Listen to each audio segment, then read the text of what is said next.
கிறிஸ்துவுக்குள் பிரியமான அன்பர்களே, மீண்டும் காணொளி வழியாக உயிர்த்தெழுந்த திருநாள் வழிபாட்டிலே உங்களோடு பங்கு பெறுவதிலே நான் மனமகிழ்ச்சி அடைகிறேன். உங்கள் அனைவரையும் இந்த உயிர்த்தெழுந்த திருநாள் வழிபாட்டிற்கு வரவேற்பதிலேயும் மகிழ்வடைகிறேன். நம்முடைய இந்த வழிபாட்டினை மூவரும் கடவுள் தந்தை, மைந்தர், தூயாவியாரின் திருப்பேரிலே துவங்கி வைக்கின்றோம். ஆண்டவருக்கு எல்லா மகிமையும் மாட்சிமையும் உண்டாவதாக. ஆமென். ஜெபம் செய்வோம்.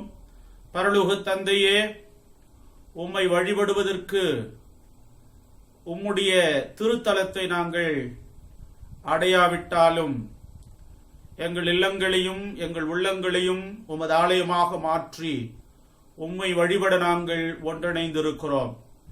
ஆண்டவர் எங்கள் மத்தியிலே பிரசன்னமாய் இருப்பதற்காக நன்றி செலுத்துகிறோம். இந்த வழிபாட்டிலே பங்கு பெறுகிற உமது அடியார்கள் ஒவ்வொருவரையும் ஆவியினால் நிரப்பும்படியாக மன்றாடுகிறோம். இந்த வழிபாட்டின் துவக்கம் முதல் முடிவு வரையந்தும் உம்முடைய திருப்பிரசன்னம் எங்களை ஆளுகை செய்யட்டும். உமக்கு மாத்திரமே மகிமை மாட்சிமை உண்டாகட்டும். இயேசுவின் வழியே மன்றாடுகிறோம் அன்பின் பரலோக தந்தையே. ஆமென்.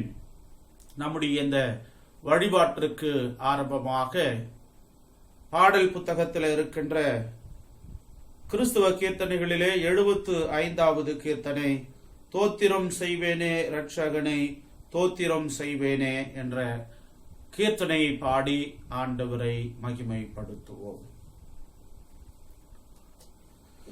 தோத்திரம் செய்வேனே இரட்சகனை ஸ்தோத்திரம் செய்வேனே, இரட்சகனை ஸ்தோத்திரம் செய்வேனே. பாத்திரமாக ஏமாத்திரம் கருணை வைத்த, பாத்திரமாக ஏமாத்திரம் கருணை வைத்த, பார்த்திபனை யூத கோத்திரனை என்றும் ஸ்தோத்திரம் செய்வேனே, இரட்சகனை ஸ்தோத்திரம் செய்வேனே, இரட்சகனை ஸ்தோத்திரம் செய்வேனே. அன்னை மாரி சுதனை உள்மீது அமர்ந்து கழுதவனை, புல்மீது அமர்ந்து கழுதவனை, உள்மீது அமர்ந்து கழுதவனை, முன்னனை மீதுற்ற சின்ன குமாரனை, முன்னனை மீதுற்ற சின்ன குமாரனை, முன்னுரை நோற்படி இந்நிலம் தோனை ஸ்தோத்திரம் செய்வேனே, இரட்சகனை ஸ்தோத்திரம் செய்வேனே, இரட்சகனை ஸ்தோத்திரம் செய்வேனே.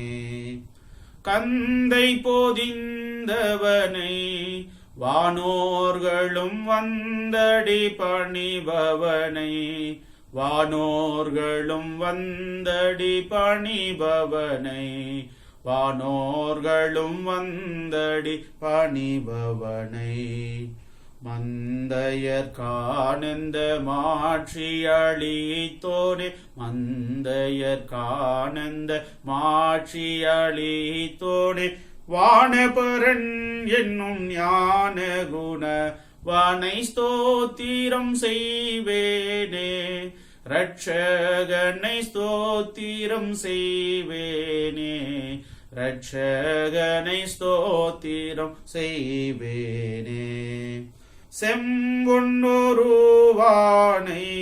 தேசிகர்கள் தேடும் குருவானை, தேசிகர்கள் தேடும் குருவானை, தேசிகர்கள் தேடும் குருவானை, அம்பரமேவிய உம்பர்கணத்தோடு, அம்பரமேவிய உம்பர்கணத்தோடு, அன்பு பெற நின்று பை பொன்மலர் தூவி ஸ்தோத்திரம் செய்வேனே, இரட்சகனை ஸ்தோத்திரம் செய்வேனே, இரட்சகனை ஸ்தோத்திரம் செய்வேனே. அன்புக்குரியோர்களே, பரிசுத்தம் இல்லாமல் கடவுளை தரிசிப்பது முடியாத காரியம் என்று ஆண்டவருடைய வார்த்தைகள் நமக்கு சொல்லுகிறது. எனவே இத்தருணம் நாம் இருக்கின்ற இடங்களிலே நாம் நிலை உணர்ந்தவர்களாக கடவுளுக்கு முன்பாக நம் குற்றங்களை குறைகளை ஒப்புக்கொள்ளுகின்ற நேரம் இந்த நேரம். ஆகவே என கண்பார்ந்தவர்களே, ஓரிரு நிமிடங்கள் கண்களை மூடி ஆண்டவரை நோக்கி பார்த்து ஆண்டவருக்கும் ஏனைய படைப்புகளுக்கும் விரோதமாக நாம் செய்திருக்கின்ற குற்றங்களை எண்ணி பார்ப்போம்.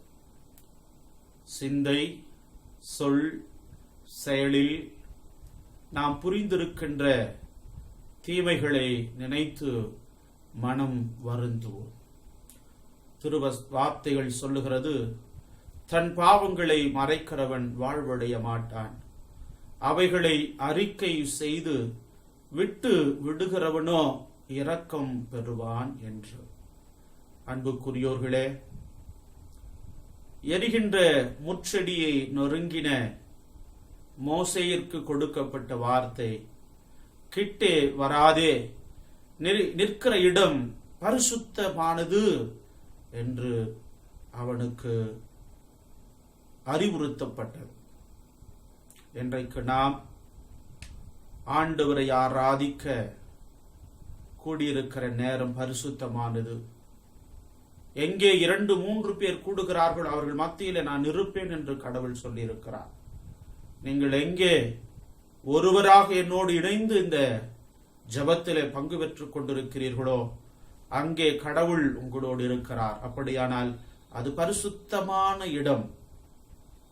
ஆகையினாலே பரிசுத்தமில்லாமல் அந்த இடத்திலே நம்மால் கடவுளோடு இணைந்திருக்க முடியாது.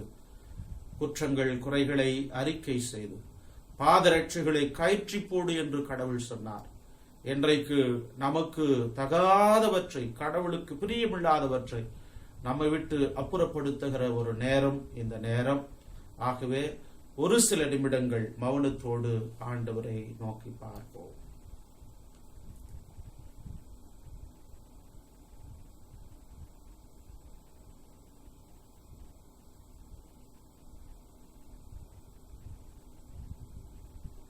குற்றங்கள் குறைகள் உணர்த்தப்பட்டிருக்கிற நாம் ஆயக்காரின் ஜெபமாக்கிய ஆண்டவரே பாவியாக எங்கள் மேல் கிருபையாயிரும் என்ற ஜெபத்தை 3 முறை இணைந்து நாம் ஏறெடுப்போம். ஆண்டவரே பாவியாக எங்கள் மேல் கிருபையாயிரும், ஆண்டவரே பாவியாக எங்கள் மேல் கிருபையாயிரும், ஆண்டவரே பாவியாக எங்கள் மேல் கிருபையாயிரும். அன்புக்குரியோர்களே, தம்மிடத்திற்கு வருகிற எந்த பாவியையும் புறம்பே தள்ளாத கடவுள் அருளுகின்ற பாவ மன்னிப்பு நிச்சயத்தை பெற்றுக்கொள்ள கடவுளை நோக்கி காத்திருப்போம். சர்வ வல்லமையும் மிகுந்த இரக்கமுள்ள ஆண்டவர் மன்னிப்பையும் பாவ நிவர்த்தியும் நமக்கு கட்டளையிட்டருளி வாழ்க்கையை சீர்படுத்துவதற்கான காலத்தையும் தமது பரிசுத்த ஆவியின் கிருபையும் தேற்றுதலையும் தந்தருள்வாராக. ஆமேன். கர்த்தர் உங்களோடு இருப்பாராக. ஆமேன். அன்புக்குரியவர்களே, திருமறை பாடங்களை இப்பொழுது நாம் படிக்க கேட்போம். இந்த உயிர்த்தெழுந்த திருநாளின் தியானத்திற்காக ஏற்பாடு செய்யப்பட்டிருக்கின்ற திருமறை பகுதியாம் யோவான் எழுதிய நற்செய்தியின் நூல் 20ஆம் அதிகாரம் 19 முதல் 23 முடிய இருக்கின்ற வசனங்களை நாம் படிக்க கேட்போம். யோவான் 20ஆம் அதிகாரம் 19 முதல் 23 வசனங்கள். அன்று வாரத்தின் முதல் நாள், அது மாலை வேளை. யூதர்களுக்கு அஞ்சி சீடர்கள் தாங்கள் இருந்த இடத்தின் கதவுகளை மூடி வைத்திருந்தார்கள்.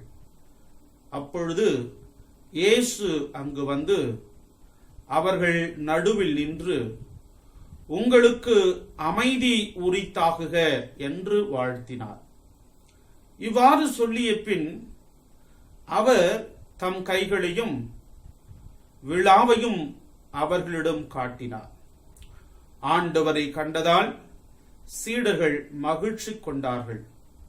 இயேசு மீண்டும் அவர்களை நோக்கி, உங்களுக்கு அமைதி உரித்தாகுக. தந்தை என்னை அனுப்பினது போல நானும் உங்களை அனுப்புகிறேன் என்றார்.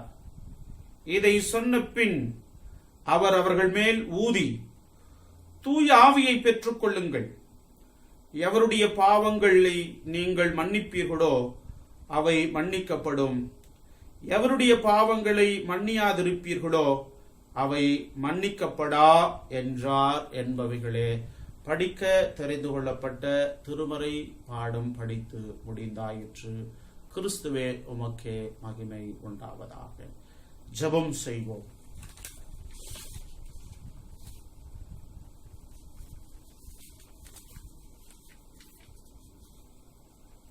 அன்பின் பரலோக தந்தையே, உமது திருவார்த்தைகளை தியானிக்க உம்முடைய திருச்சமூகத்திலே நாங்கள் ஒன்றிணைந்திருக்கிறோம். எங்கள் சிந்தைகளை ஒருமுகப்படுத்தும்.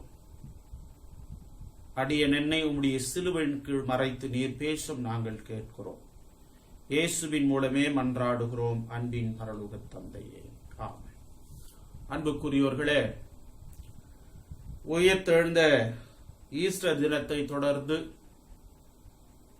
உயிர்த்தெழுந்து அவர் பரமேறுகின்ற வரையிலே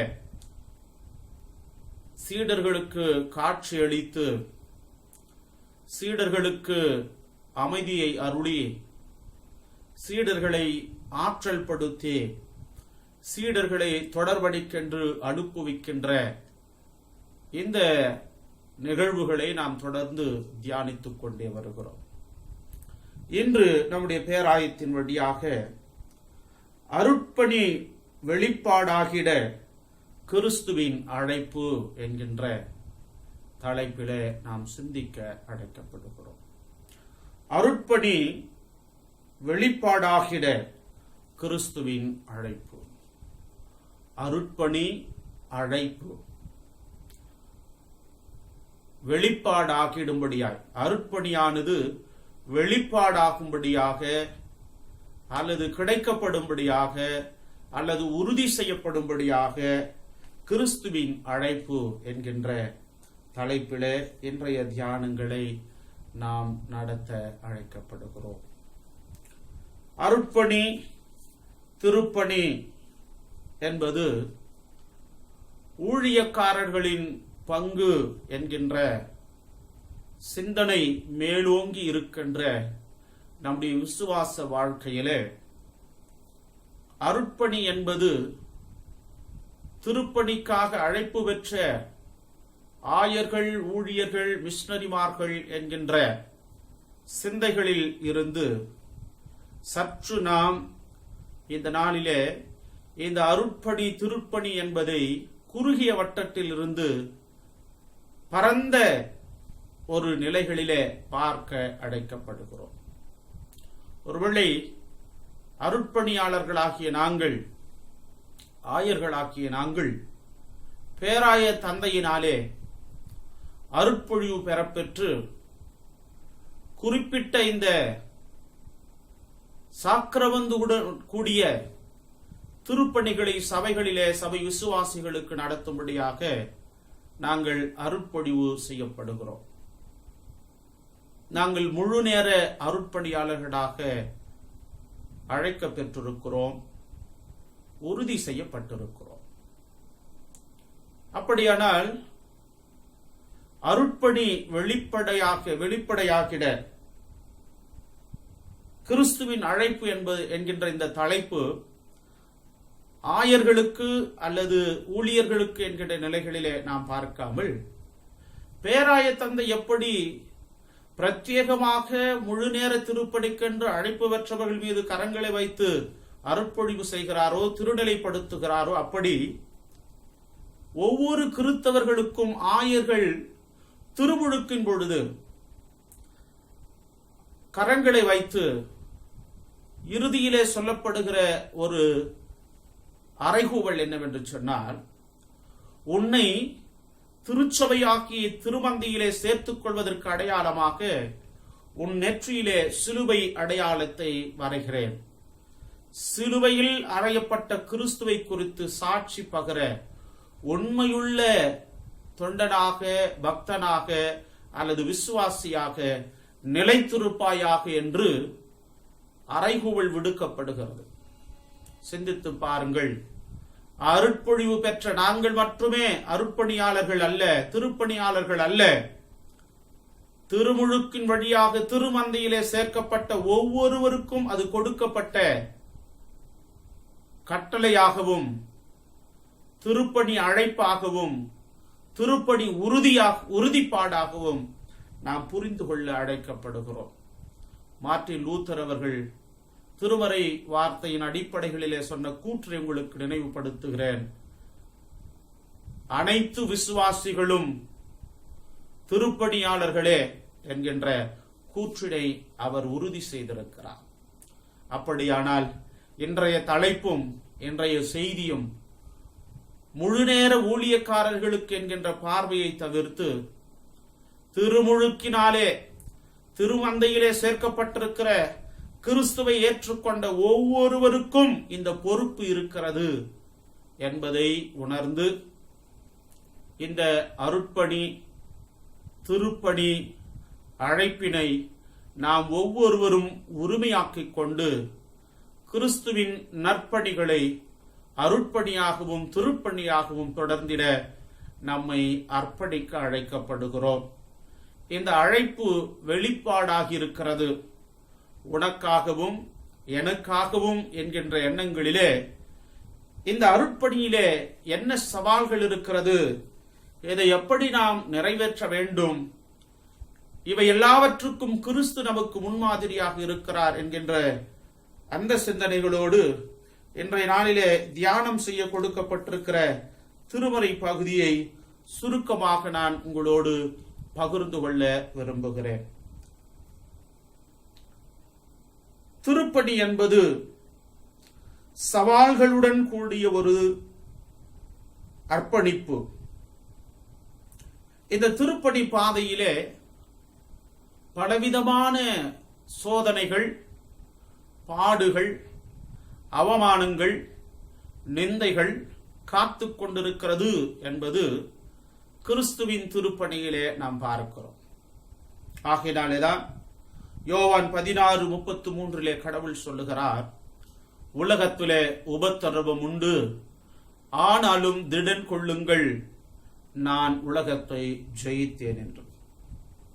அன்புக்குரியோர்களே, திருப்பணி வெளிப்பாடாக்கிட கிறிஸ்துவின் அழைப்பு என்கின்ற தலைப்பிலே இன்றைக்கு திருமுழுக்கின் வழியாக நம் ஒவ்வொருவருக்கும் திருப்பணி வெளிப்பாடாகிவிட்டது, கிறிஸ்துவின் அழைப்பு கிடைக்கப்பட்டு விட்டது என்கின்ற மன உறுதியோடு இந்த தியானத்திலே நாம் பங்கு பெற அன்புடன் அழைக்கிறேன். திருப்பணியிலே முதலாவது நான் பார்க்க வேண்டியது, உலக பாதையில் அச்சுறுத்தல்கள் வரும்,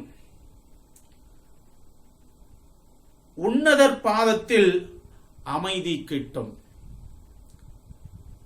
இன்றைக்கு நாம் படிக்க கேட்ட இந்த திருமறை பகுதிகளிலே 19வது வசனத்திலே, அன்று வாரத்தின் முதல் நாள், அது மாலை வேளை, யூதர்களுக்கு அஞ்சி சீடர்கள் தாங்கள் இருந்த இடத்தின் கதவுகளை மூடி வைத்திருந்தார்கள்.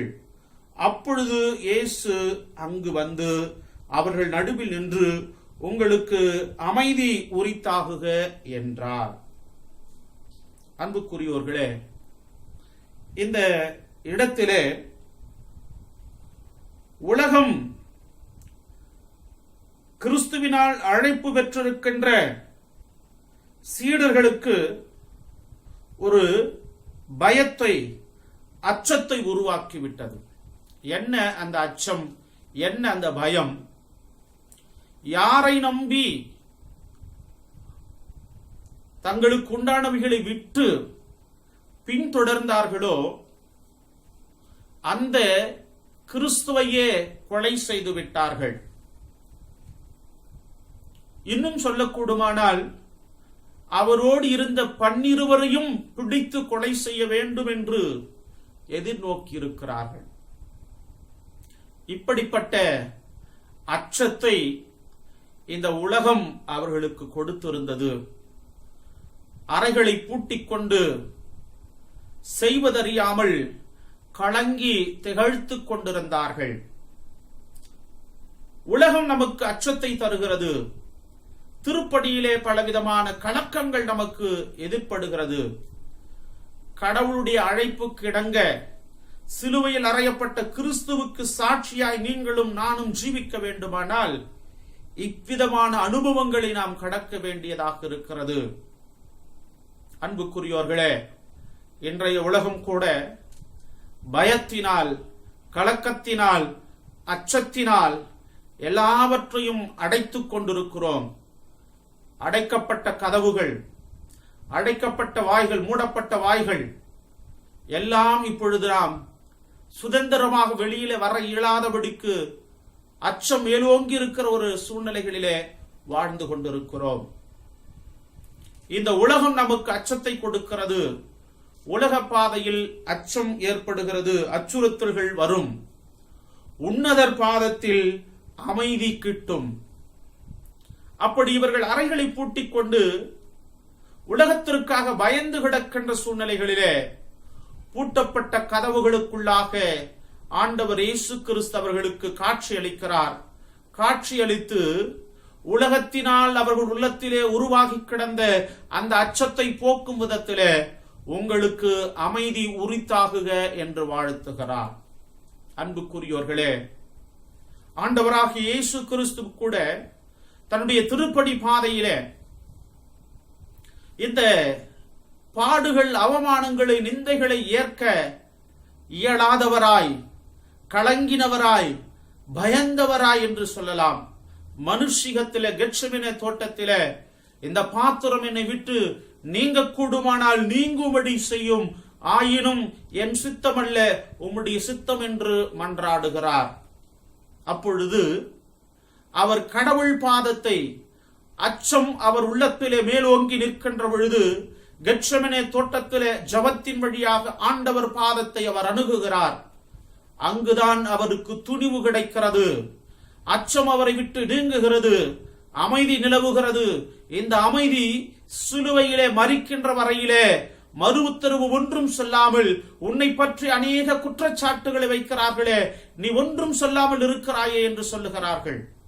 அன்புக்குரியோர்களே, இந்த பாடுகளை தப்பித்துக் கொள்ள வேண்டுமானால் அவர் மீது சுமத்தப்படுகிற குற்றங்களுக்கெல்லாம் அவர் மறு உத்தரவு சொல்லி இருக்க வேண்டும். ஆனால் அங்கே அச்சங்கள் தவிர்க்கப்பட்டது. உலகத்தின் பாதையில் இருந்து ஆண்டவர் பாதத்தை அண்டி கொண்டார். உலகம் அவருக்கு அச்சத்தை ஏற்படுத்தியது, ஆண்டவர் பாதமோ அவர் உள்ளத்திலே அமைதியை ஏற்படுத்தினது. இதை கேட்டுக் கொண்டிருக்கிற அன்பு விசுவாசிகளே, இந்த உலகம், உலக அதிகாரங்களும் நமக்கு அச்சத்தை, கலக்கத்தை, பயத்தை, அவமானத்தை, நிந்தைகளை ஏற்படுத்திக் கொண்டிருக்கிறதா? உலக பாதையில் இவைகள் வரும். ஆனால் உன்னதர் பாதத்தை நீங்கள் அணுகுகின்ற பொழுது உங்களுக்கு அமைதி கிடைக்கப்படுகிறது என்பதை புரிந்து கொள்ளுங்கள். திருப்படி பாதையிலே அழைப்பு பெற்றிருக்கிற நீங்களும் நானும் உலக வாழ்விலே பாடுகளை, துன்பங்களை ஏற்கின்ற பொழுதெல்லாம் நம் நினைவில் வர வேண்டியது, உலக பாதையிலே இவைகளை நான் கடக்க வேண்டுமானால் உன்னதர் பாதத்தை அணுக வேண்டும் என்கின்ற புரிதல் நமக்கு வேண்டும். இரண்டாவது, இந்த இடத்திலே நாம் பார்க்கின்றோம், ஆற்றலினால் அல்ல ஆவியினாலே. இந்த திருப்பணி அழைப்பினை நிறைவேற்றிட வேண்டுமானால் நமக்கு நேரிடுகிற அவமானங்கள், நிந்தைகள், போராட்டங்களிலே ஆண்டவர் பாதத்தை அணுக வேண்டும். அது நமக்கு அமைதியை தரும். இரண்டாவதாக, இந்த திருப்பணி பாதையிலே நமக்கு இருக்க வேண்டிய ஒன்று என்னவென்று சொன்னால், ஆற்றலினால் அல்ல ஆவியினாலே எல்லாவற்றையும் நாம் கடக்க வேண்டும். இன்றைய மனிதம், இன்றைய உலகம் தன்னுடைய ஆற்றலை, அறிவாற்றலை, தன்னுடைய சரீர ஆற்றலை நம்பி எதையோ சாதித்து விடலாம் என்று நினைத்துக் கொண்டு இன்றைக்கு ஒரு கட்டத்திலே எதையும் செய்ய இயலாதவர்களாய், எங்களால் உங்களுக்கு ஒன்றும் செய்ய இயலாது, நீங்களே உங்களை பாதுகாத்துக் கொண்டால் ஒழிய என்கின்ற அவல நிலைகளிலே இந்த மனித ஆற்றல்கள், அறிவு சார்ந்த ஆற்றல்களும் உடல் சார்ந்த ஆற்றல்களும் இன்றைக்கு நம்மை பரிதபிக்க விட்டுக் கொண்டிருக்கிறது. கடந்த நாட்களிலே வந்தது, இந்தியாவிலே உடல் கட்டமைப்பிலே ஆணழகன் என்று அழைக்கப்பட்டவர் கொரோனா தொற்றினாலே மரித்திருக்கிறார். சரீர ஆற்றல் ஒன்றும் செய்ய முடியவில்லை, மனிதனின் ஞான ஆற்றல் ஒன்றும் செய்ய முடியவில்லை, குவியல் குவியலாக மரித்துக் கொண்டிருக்கிறார்கள். ஆற்றலினாலே எதையும் நாம் சாதித்து விட முடியாது. சகரியா 4 அதிகாரம் 6 சொல்லுகிறது, ஆவியினாலே பலத்தினாலோ பராக்கிரமத்தினாலோ அல்ல, ஆவியினாலே ஆகும் என்று. இந்த திருமறை பகுதியிலே ஆண்டுடைய வார்த்தைகள் நமக்கு கட்டளை எடுக்கிறது என்னவென்று சொன்னால், உங்களுக்கு அமைதி உரித்தாகுக, தந்தை என்னை அனுப்பினது போல நானும் உங்களை அனுப்புகிறேன் என்றார்.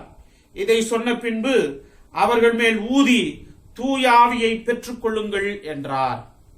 அன்புக்குரியோர்களே, அநேக நேரங்களிலே கிறிஸ்தவர்கள் என்றாலும் சரி, கிறிஸ்துவத்தை முன்னெடுத்துகின்ற திருப்பணியாளர்களாக இருந்தாலும் சரி, தங்கள் ஆற்றலை நம்பி, சரீர ஆற்றலை நம்பி, திறன்களை நம்பி இன்றைக்கு அநேக நேரங்களிலே திருப்பணிகளிலே தோல்விகளை சந்தித்துக் கொண்டிருக்கிறார்கள். ஆனால் என்றைக்கு தன்னுடைய பலத்தை, உள்ளம் சார்ந்த உடல் சார்ந்த பலத்தை சாராமல் ஆவியின் மூலமாக தன்னுடைய காரியங்களை நடப்பிக்க நினைக்கிறார்களோ அப்பொழுது மட்டுமே அவர்களால் வெற்றி காண இயலும். இல்லை என்று சொன்னால் அவர்களால் தனித்து தங்கள் திறமையினாலும் திறன்களினாலும் ஒன்றும் செய்ய இயலாது என்பதை இந்த திருமறை பகுதியில நாம் கண்டுகொள்ள அழைக்கப்படுகிறோம். அன்புக்குரிய இறை மக்களே, சீடர்களுக்கு கொடுக்கப்பட்ட ஆவியின் வரங்கள் ஆகட்டும், இன்றைக்கு நாம் சந்தித்துக் கொண்டிருக்கிற கொரோனா தொற்று சமயங்களிலே மனித திறன்கள், திறமைகள், மனிதனுடைய ஆற்றல்கள் ஒன்றும் செய்ய இயலாமல் போய்க் கொண்டிருக்கிற காலத்தில் ஆவியினால் எல்லாம் ஆகும் என்கின்ற நம்பிக்கையுடையவர்களாக இந்த கொரோனா தொற்றையும் நாம் எதிர்கொள்ள வேண்டும். இந்த உலகத்திலே திருப்பணி அழைப்பு பெற்றிருக்கிற நீங்களும் நானும் நம்முடைய பலத்தை சாராமல் ஆவியினாலே எல்லாம் ஆகும் என்று ஆவியானுடைய வழிநடத்துதல்களை நம்முடைய வாழ்விலே பெற்றுக்கொண்டு வாழ்ந்திட நாம் அழைக்கப்படுகிறோம். மூன்றாவதாக, இந்த பகுதிகளிலே ஆண்டவராகிய இயேசு கிறிஸ்து சீடர்களுக்கு காட்சி அளித்த பொழுது தன்னுடைய காயங்களை அவர்களுக்கு காண்பித்தார். இந்த அழைப்பு என்பது, இந்த திருப்பணி என்பது எப்படிப்பட்ட பணி என்று சொல்லி தன்னுடைய காயங்களை காண்பித்து கடவுள் சொல்லுகிறார், உங்களுக்கு நான் கொடுத்து கொண்டிருக்கிற இந்த திருப்பணி அழைப்பானது காயப்படுத்த அல்ல, காயப்படவே என்கின்ற செய்தியை இங்கே தன்னுடைய காயங்களை காண்பித்து குறிப்பிடுகிறார். இன்றைய திருப்பணியாளர்களும் இன்றைய கிறிஸ்தவர்களும் பிறரை குற்றப்படுத்தி, பிறரை காயப்படுத்தி மகிழ்ந்து கொண்டிருக்கிற ஒரு கால சூழ்நிலைகளிலே இன்றைக்கு நாம் வாழ்ந்து கொண்டிருக்கிறோம். காயப்படுத்துதல் என்பது 3 நிலைகளிலே நாம் பார்க்கின்றோம். முதலாவதாவது, நீங்களும் நானும் நம்முடைய அழைப்பினை நாம் மறந்து விடுகிற பொழுது, நம்முடைய திருப்பணி பொறுப்புகளை நாம் மறந்து விடுகின்ற பொழுது நாம் முதலாவது கிறிஸ்துவை காயப்படுத்துகிறோம். சவுலை தமஸ்கு வழியிலே சந்திக்கின்ற கிறிஸ்து சொல்லுகிறார், நீ யார் என்று சவுல் கேட்கின்ற பொழுது, நீ துன்பப்படுத்துகிற கிறிஸ்து நானே என்று சொல்லுகிறார். அப்படியானால் சிலுவையிலே மரித்து பல ஆண்டுகள் கடந்து சரீரப்பிரகாரமான உடல் அற்று கிடக்கிற ஆண்டவராகிய இயேசு கிறிஸ்து உன்னுடைய ஈன செயலினாலே, உன்னுடைய ஈழ சிந்தையினாலே நீ தொடர்ந்து என்னை காயப்படுத்துகிறவனாக இருக்கிறாய் என்பதை கிறிஸ்து வெளிப்படுத்துகிறார். ஆகவே எனக்கு அன்பார்ந்தவர்களே, அழைப்பு பெற்ற நீங்களாகட்டும், அழைப்பு பெற்ற நானாகட்டும், எப்பொழுதெல்லாம் கடவுளுக்கு விரோதமாய் இந்த உலகத்திலே செயல்படுகிறோமோ, அழைப்பினை மறந்து விடுகிறோமோ, திருப்பணியை மறந்து விடுகிறோமோ, அப்பொழுதெல்லாம் கிறிஸ்துவை காயப்படுத்துகிறவர்களாக நாம் இருக்கிறோம். இரண்டாவது, பிறரை காயப்படுத்துகின்ற செயல்பாடுகள். ஒன்று, கிறிஸ்துவை நாம் காயப்படுத்துகிறோம், அல்லது என்னுடைய உன்னுடைய அழைப்பின் மறுப்பினாலே நாம் பிறரை காயப்படுத்துகிறவர்களாக வாழ்ந்து கொண்டிருக்கிறோம். காயப்படுத்துதல் என்று சொன்னால் திருக்குறள்களிலே நம்முடைய தமிழ் பண்பாட்டிலே சொல்லப்படுகிறது, நாம் உடல் ரீதியாக ஏற்படுத்துகின்ற காயங்கள் வேண்டுமானாலும் ஆறிப்போகும், நாவினால் ஏற்படுத்துகின்ற காயங்கள் ஆறாது என்று சொல்லி, இன்றைக்கு நம்முடைய கீழ்த்தரமான வாழ்வினாலே அநேகருடைய வாழ்க்கையிலே காயங்களை ஏற்படுத்துகிறவர்களாக நாம் இருந்து கொண்டிருக்கிறோம்.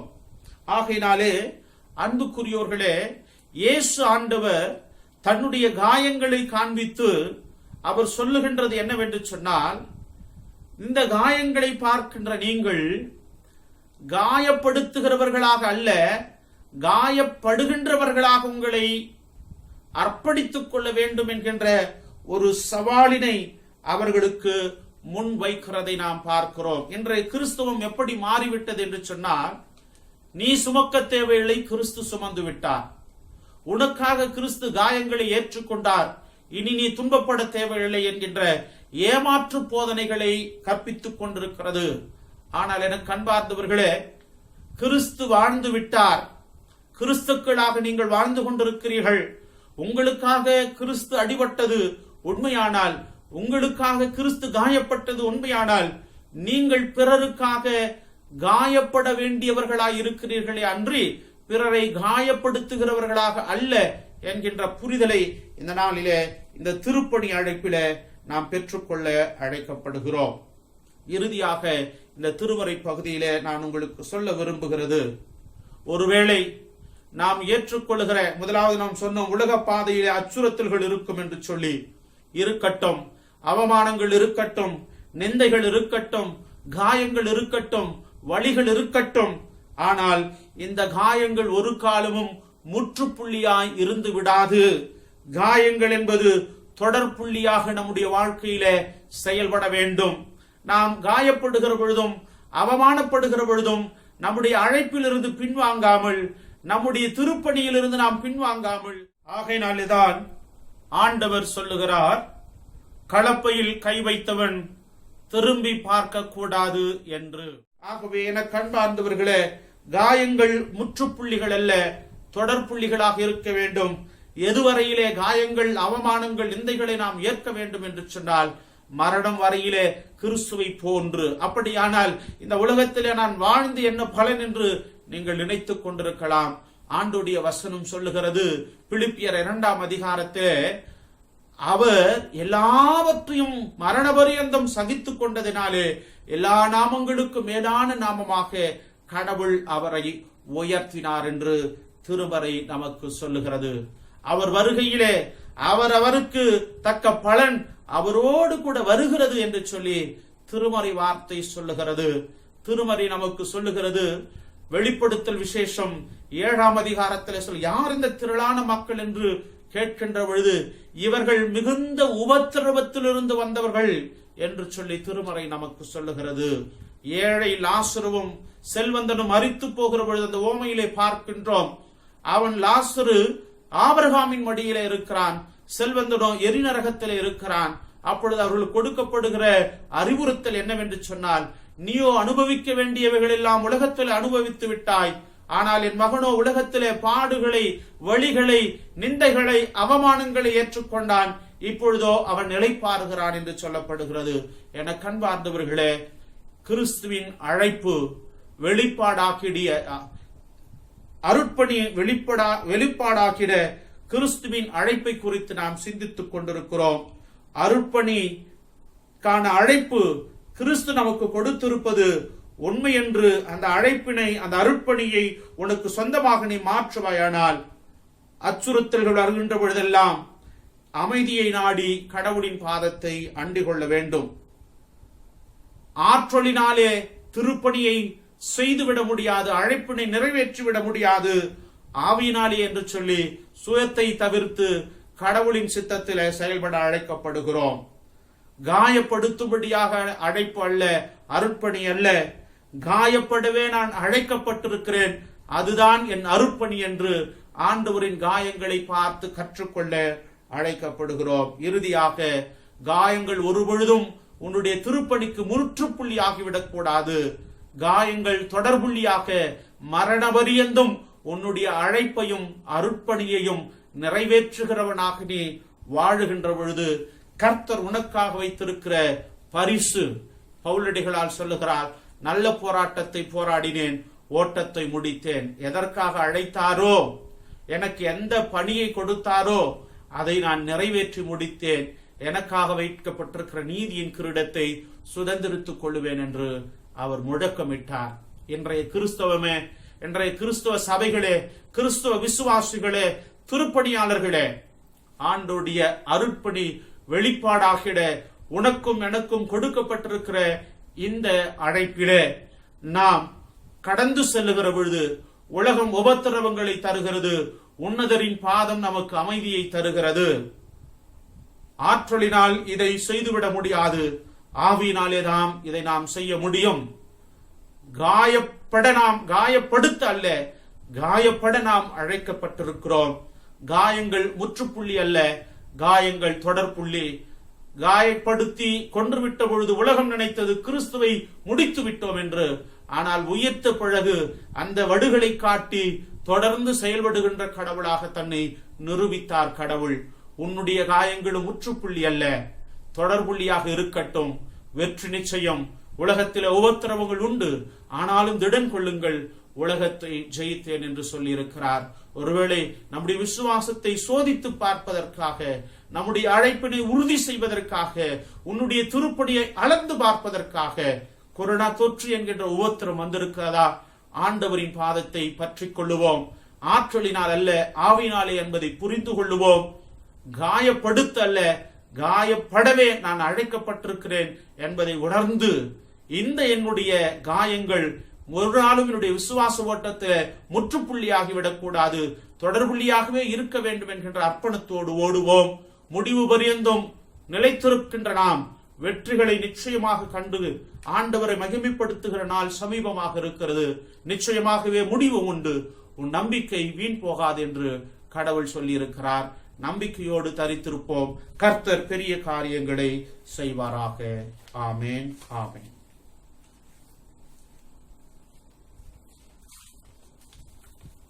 ஜெபம் செய்வோம். கிருபைகள் நிறைந்த நல்ல ஆண்டவரே, ஆசீர்வாதமான இந்த நாளுக்காக நன்றி செலுத்துகிறோம். இந்த நாளிலே நீர் கொடுத்திருக்கின்ற உம்முடைய வார்த்தைகளுக்காக நன்றி செலுத்துகிறோம். அருட்பணி வெளிப்பாடாகிட கிறிஸ்துவின் அழைப்பு. அருட்பணி என்பது ஆயர்கள் ஊழியர்கள் என்று நின்று விடாமல் திருமுழுக்கு வழியாக நெற்றியிலே சிலுவை அடையாளத்தை தரித்துக் கொள்ளுகின்ற பொழுதே சிலுவையில் அறையப்பட்ட கிறிஸ்துவை குறித்து சாட்சி பகர வேண்டும் என்கின்ற அழைப்பினை ஒவ்வொரு கிறிஸ்தவர்களும் நாங்கள் பெற்றிருக்கிறோம் என்கின்ற புரிதலை எங்களுக்கு கொடுத்ததற்காக நன்றி செலுத்துகிறோம். அழைப்பினை ஏற்று அருட்பணி பாதையிலே கடந்து செல்லுகிற பொழுது உபத்திரவங்கள் பல வருகிறது. உன்னதரின் பாதத்தை அண்டிக் கொள்ளுகிற பொழுது அமைதி கிடைக்கிறது. பயத்திலே இருந்த சீடர்கள் அமைதியை பெற்றுக் கொண்டார். எங்களுக்கும் அமைதி அருளுகின்ற இறைவராக நீர் இருப்பதற்காக நன்றி செலுத்துகிறோம். அநேக நேரங்களிலே எங்கள் திறமையினாலே, எங்களுடைய பலத்தினாலே சாதித்து விடலாம் என்று சோதனையிலே விழுந்து விடுகிறோம். பலத்தினால் அல்ல, பராக்கிரமத்தினால் அல்ல, ஆவியினாலே ஆகும் என்று சொல்லி நீர் ஆண்டவரே உம்முடைய ஆவியை சீடர்களுக்கு கொடுத்தது போன்று இன்றைய உலகத்திற்கு உம்முடைய ஆவியின் வல்லமைகளை, இன்றைய கிறிஸ்தவர்களுக்கு உம்முடைய ஆவியின் வல்லமைகளை கொடுத்தருளும்படியாய் நாங்கள் செபிக்கிறோம். காயங்களை காண்பித்த நீர் இனி நீ காயப்பட தேவையில்லை என்கின்ற செய்தி எங்களுக்கு கொடுக்கவில்லை அப்பா. நீங்கள் அழைப்பு பெற்றிருப்பது பிறரை காயப்படுத்த அல்ல, நீங்கள் பிறருக்காக காயப்படவே என்கின்ற செய்தி எங்களுக்கு கொடுத்திருக்கிறேன். உள்வாங்கி பிறர் நலனுக்காக நாங்கள் காயப்பட எங்களை அர்ப்பணிக்க கிருபை செய்யும்படியாக நாங்கள் செபிக்கின்றோம். சிறப்பாக ஆண்டவரே, காயங்கள் ஒரு காலமும் முற்றுப்புள்ளி ஆகிவிடக்கூடாது. எங்கள் அழைப்பிற்கோ அர்ப்பணிக்கோ முற்றுப்புள்ளி ஆகிவிடக்கூடாது. தொடர்புள்ளியாகவே இருக்கின்ற பொழுது மட்டுமே அழைப்பினையும் திருப்படியும் நிறைவேற்றுகின்றவர்களாக இருக்கிறோம் என்பதை எங்களுக்கு கற்பித்தீரே. உமக்கு ஸ்தோத்திரம் அப்பா. பவுலடிகளால் போன்று நல்ல போராட்டத்தை போராட, ஓட்டத்தை முடிக்க, விசுவாசத்தை காத்துக்கொள்ள எங்களுக்கும் கிருபை தார். நீர் சிலுவையிலே எல்லாம் முடிந்தது என்று சொல்லீர். காயங்களினாலே உம்முடைய திருப்பணிக்கு நீர் முற்றுப்புள்ளி வைக்கவில்லை. காயங்கள் ஒவ்வொன்றையும் தொடர்புள்ளியாக மாற்றினீர். மரணத்தின் வழியாக எல்லாம் முடிந்தது என்று உலகத்தை ஜெயித்தீர். நாங்களும் ஆண்டவரே, இந்த உலகத்தை ஜெயிக்கின்ற ஆற்றல் பெற்று இந்த திருப்பணியில, இந்த அழைப்பிட நிலைத்திட எங்களுக்கு கிருபை செய்தருளும். இந்த காணொளி வழியாக இந்த ஜபத்தில பங்கு பெற்றிருக்கிற ஒவ்வொரு அடியார்களையும் உடைய கிருபை நான் நிரப்பும் அப்பா. இந்த உலகத்தில நாங்கள் அச்சுறுத்தல்களை கண்டு இல்லங்களை கதவுகளை மூடிக்கொண்டு, ஆலயங்களை கதவுகளை மூடிக்கொண்டு நாங்கள் பயத்தில் வாழ்ந்து கொண்டிருக்கிறோம். பூட்டப்பட்ட அறைகளுக்குள்ளாக கடந்து வந்த கடவுள் இன்றைக்கு ஆண்டவர ஆலயங்கள் பூட்டப்பட்டிருக்கிறது. நீர் எங்கள் இல்லங்களிலே உள்ளங்களிலே வந்து அமைதியை அருளும்படியாக நாங்கள் செபிக்கிறோம் அப்பா. ஆண்டவரே, நாங்கள் படுகின்ற இந்த காயங்கள், நாங்கள் காணுகின்ற இந்த இழப்புகள் எல்லாம் விரைந்து கடந்து போக கடவுள் கிருபை பாராட்டும்படியாக செபிக்கிறோம். மருத்துவமனையில இருக்கின்றவர்களுக்காகவும், இல்லங்களிலே சிகிச்சை பெற்று வருகிறவர்களுக்காகவும், ஆண்டவரே இந்த தொற்றை அறியாத நிலைகளில் இருக்கிறவர்களுக்காக வருகிறோம். கர்த்தருடைய தெய்வீக கரத்தினால் தொட்டு சுகப்படுத்தும்படியாய் செபிக்கிறோம். தொற்றில் இருந்து விடுபட்டு இருக்கிற மக்கள் தங்களை பாதுகாத்துக் கொள்ள, பிறருடைய பாதுகாப்பை உறுதி செய்திட ஆண்டவர் அவர்களுக்கு போதுமான கிருபிகளை தந்துவிடும்படியாய் செபிக்கிறோம். திங்கட்கிழமையிலிருந்து ஆண்டவரே முழு ஊரடங்கை அரசாங்கம் ஏற்பாடு செய்திருக்கிறது. அது நல்லது என்பதை மக்கள் புரிந்து கொள்ள நிற்கிறவை தாரும். இந்த காலகட்டங்களில் பொருளாதார தேவைகள், உணவு தேவைகள், மருத்துவ தேவைகளை அடியார்களுக்கு நீர் செய்திரும்படியாக செபிக்கிறோம். அரசு வழங்க இருக்கின்ற அந்த நிவாரணத்தை ஆண்டவர உதவியை, நிதி உதவியை விரைந்து மக்கள் பெற்றுக்கொள்ள, இரண்டாம் கட்ட உதவியையும் பெற்றுக்கொண்டு இந்த ஆண்டவர ஊரடங்கு காலங்களிலே வாழ்வை ஆண்டவர வாழ்வின் தேவைகளை சந்தித்துக் கொள்ள கிருபை பாராட்டும்படியாக செபிக்கிறோம். தொடர்ந்து ஆண்டவர விரைந்து இந்த நாங்கள் இருக்கின்ற இந்த காலங்கள் கடந்து போக கிருபை செய்து மீண்டும் எங்கள் இல்லங்களை கடந்து மூடிய ஆலயங்களிலே நாங்கள் உம்மை வழிபடுவதற்கான வழிவாசல்களை ஏற்படுத்தி கொடுக்கும்படியாக செபிக்கிறோம். உம்முடைய அழைப்பினை பெற்றிருக்கிற ஒவ்வொருவருக்காக உம்முடைய பாதத்தில் வருகிறோம். அந்த குடும்பத்திற்கு ஆறுதலையும் தேர்தலையும் சமாதானத்தையும் கட்டளையிடும்படியாக செபிக்கின்றோம். அப்படியாய் ஆண்டவரே, உம்முடைய தெய்வீக கரம் எங்களுடைய கும்முடிப்புண்டி குருசேகர கிராம சபைகளிலேயும் ஆண்டவர நகர் சபையிலேயும் போதுமானதாக உம்முடைய வல்லமை விளங்கட்டும். உடைய ஆசீர்வாதங்கள் கிடைக்க பெறட்டும். பிள்ளைகள் பாதுகாக்கப்பட நிற்கிறவை பாராட்டும். கொரோனா தொற்றில் நாங்கள் திருச்சபையை சார்ந்த அநேகருக்கு நீர் கொடுத்திருக்கிற சுகங்களுக்காய் ஸ்தோத்திரம். இன்னும் யாராவது விளைவின படுக்கையில் இருப்பார்களான அவர்களையும் நீர் பலப்படுத்தும்படியாய் நாங்கள் செபிக்கிறோம். ஆண்டவரே, சிறப்பாக இந்த வார நாட்களிலே திருமண நாட்களையும் பிறந்த நாட்களையும் காணுகின்ற போது அடியார்களுக்காக உம்முடைய பாதத்தில் வருகிறோம். கர்த்தர் ஆண்டவரே, புதிய ஆண்டினை தந்திருக்கிற ஸ்தோத்திரம். உம்முடைய புதிய நன்மைகள் கிருபைகளும் அது அடியார்களை தொடரும்படியாய் காத்துக் கொள்ளும்படியாய் செபிக்கிறோம். தொடர்ந்து ஆண்டவரே, நாங்கள் எங்கே போவோம்? நாங்கள் யாரிடம் போவோம்? உன்னதமானவரின் மறைவில் இருக்கிறவன் சர்வ வல்லவருடைய நிழலில் தங்குகிறான், அவனுக்கு எந்த தீங்கும் அணுகாது என்று உடைய வசனம் சொல்லுகிறது. உம்மை அடைக்கலமாக எங்களை நாங்கள் கொண்டிருக்கிறோம். எல்லா நாசுமோசங்களுக்கும், விக்கணங்களுக்கும், பொல்லாப்பிற்கும், கொரோனா தொற்றுக்கும் எங்களை விலைக்கு மீட்டருளும்படியாய் தொடர்ந்து உடைய கிருபையினால் நிறைத்தருளும்படி இயேசுவை ஜெபிக்கிறோம் பரலோக தந்தையே, ஆமென். என் ஆத்துமாவே கர்த்தரை ஸ்தோத்திரி, என் முழுவதும் பரிசுத்த நாமத்தை ஸ்தோத்திரி. என் ஆத்துமாவே கர்த்தரை ஸ்தோத்திரி, கர்த்தர் செய்த சகல உபகாரங்களையும் மறவாதே. ஆமென். கர்த்தருடைய கிருபைக்கும் பாதுகாப்பிற்கும் பராமரிப்பு கொடுக்கிறோம். ஆண்டவர் இயேசு கிறிஸ்துவின் அருளும் தந்தையாம் கடவுளின் அன்பும் தூயாவியானவர் ஐக்கியமான இடத்திலும் பாதுகாவலும் இப்பொழுதும் எப்பொழுதும் சதா காலங்களிலும் நீடித்து நிலைத்து ஆசீர்வதித்து வழி நடத்துவதாக. ஆமேன், ஆமேன். கர்த்தர் உங்களோடு இருப்பாராக, அவர் முதாவியோடும் இருப்பாராக. சமாதானத்தோட போய் கடவோம் கர்த்தருடைய நாமத்தினாலே. ஆமேன்.